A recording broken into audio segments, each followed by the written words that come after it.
So let's do a little late night tarot unveil. Working with tarot is something that I love to do. Okay.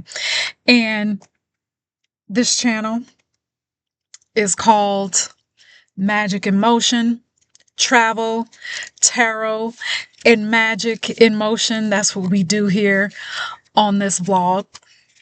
But I wanted to set aside a segment where we just have fun with tarot cards. And I thought, okay, the first episode of that segment would be the perfect time for me to unveil my new tarot deck that I actually just got a few days ago. And so I want to share that with you. And let's have a little tarot chit chat for a minute.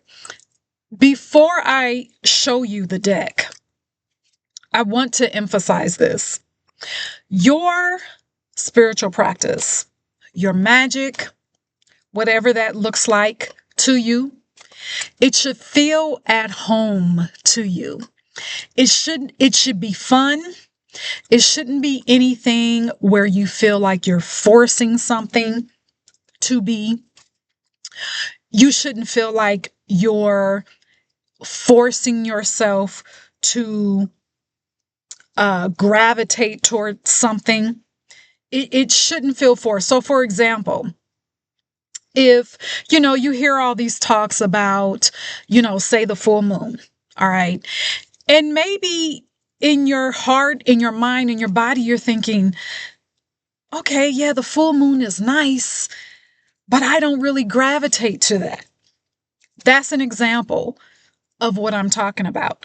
Don't force yourself to do full moon rituals if you don't feel it. If you don't feel it, your emotions are guiding posts. And I'm bringing that up is because I have always had an affinity toward tarot cards.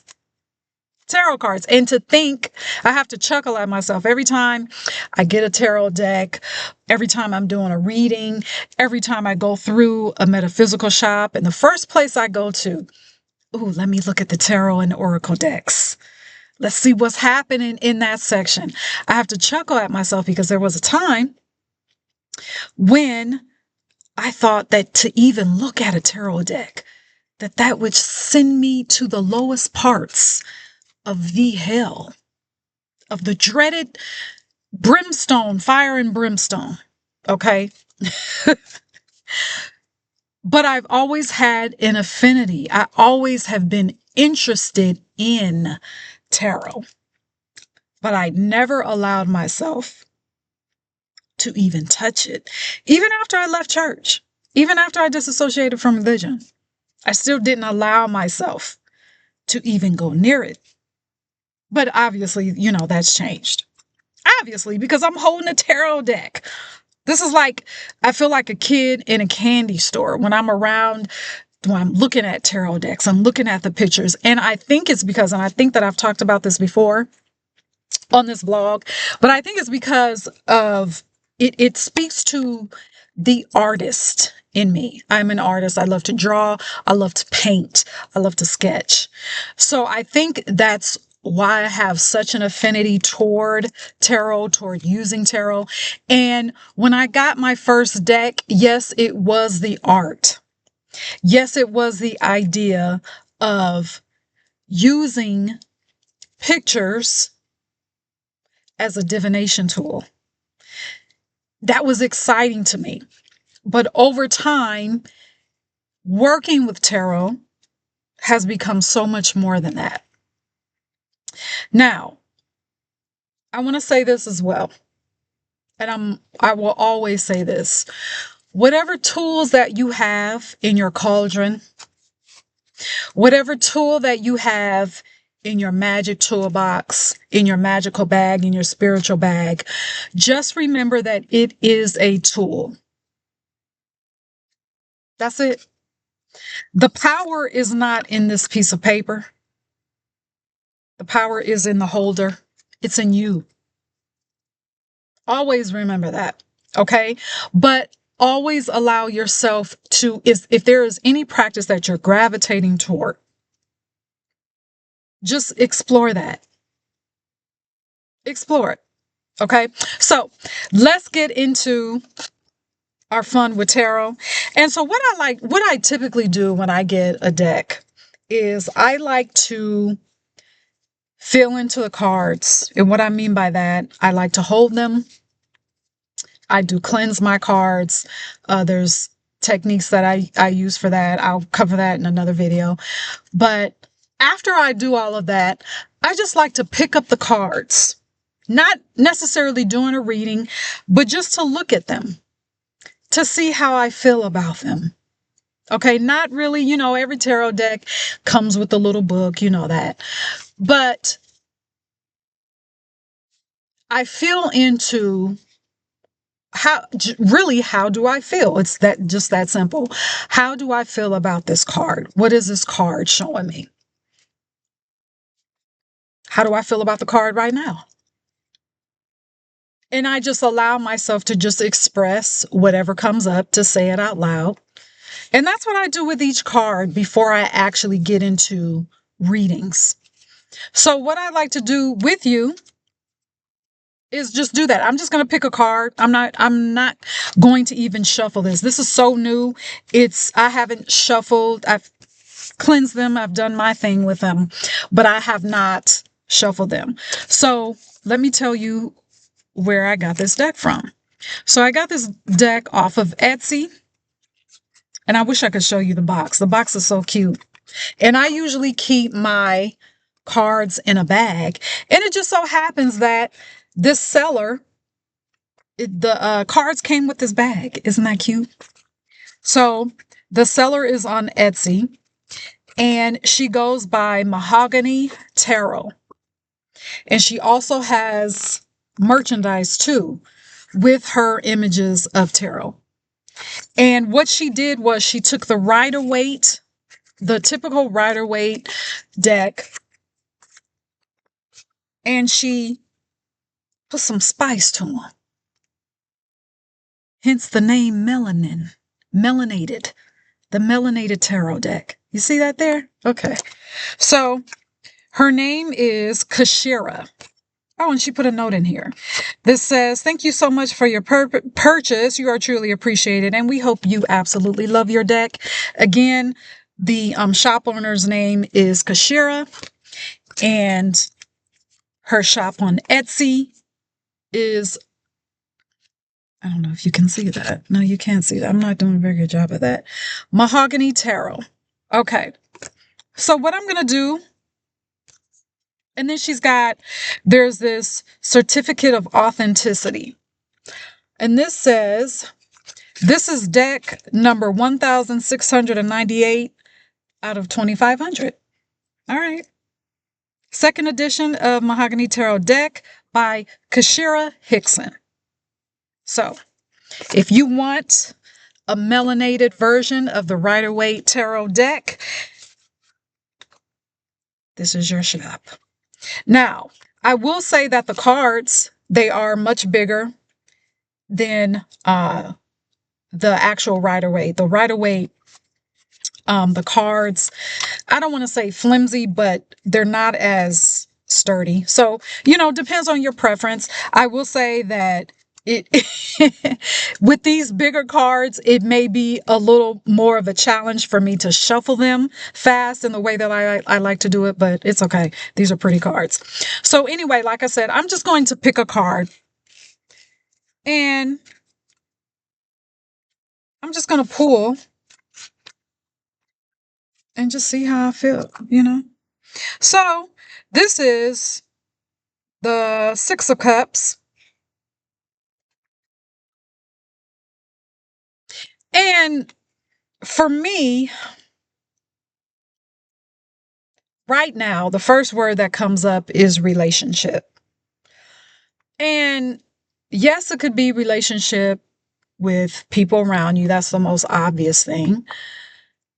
But also what I'm leaning into is relationship with self. Yes, you see two people here, but we could also take this as, how are you treating yourself? How are you treating the little girl in you? How are you treating the little girl who may have missed out on emotional support? Are you giving yourself that emotional support now? And if you're not giving yourself that emotional support, how can you give yourself emotional support? Not depending on anyone else. Not that that's a bad thing, because you have to have balance with that. But how can you give yourself emotional support now? Is it you allowing yourself to make a purchase for something that you want? That could be, and I know that there's, a negative connotation on um, buying things or purchasing things out of emotion.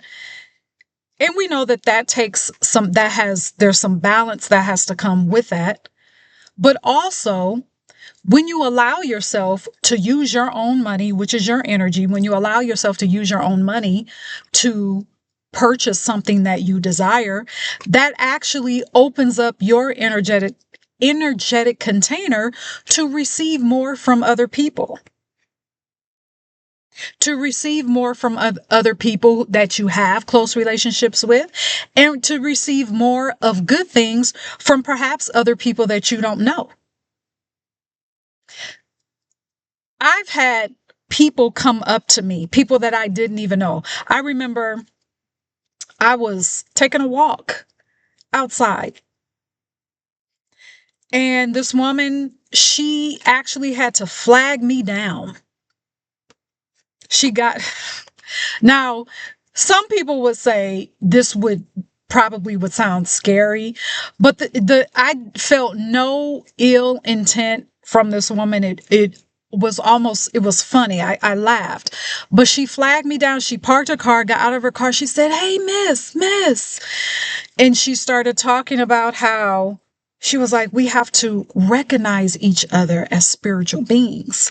I said, okay. And so I listened to her, and she said some other things, and she handed me $100 bill.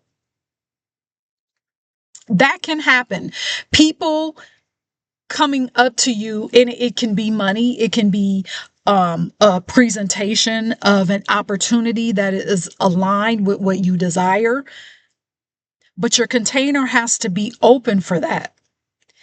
And a very big part of your container being open for that is what relationship do you have with yourself?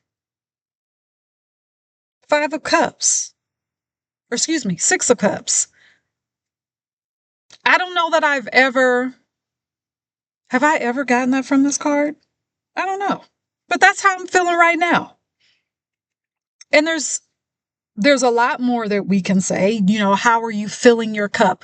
As you